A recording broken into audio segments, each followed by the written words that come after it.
buyers aren't scheduling showings, pricing may not be the problem. Sometimes it's the presentation. Buyers compare homes faster than ever. They look online and they notice clutter, outdated finishes, and deferred maintenance almost immediately. This also includes things like agents that take their own pictures, don't get your home staged, and other things that are the agent's responsibility for handling the setup of. In the East Bay market right now, homes that look neglected or don't show well online don't get showings, period. Hi, I'm Tanja Odzak, Realtor with eXp Realty, helping people sell and buy homes right here in the East Bay for the last 10 years.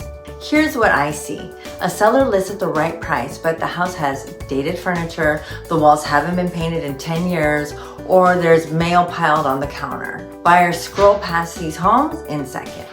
The difference between getting skipped and getting an offer often comes down to how a buyer feels when they walk through the front door. That feeling is everything, and they won't do it if you don't invest time, effort, and a bit of money to make your home shine online. The goal isn't perfection. There is no such thing as a perfect home. The goal is to help buyers picture themselves living there. That means a clean, depersonalized, staged home with a fresh coat of paint and no clutter.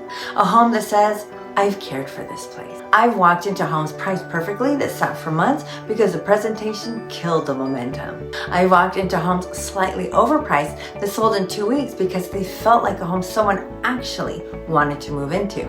If you're thinking about selling and you want a room-by-room walkthrough before you list, reach out. We'll identify exactly what's standing between your home and a full showing schedule.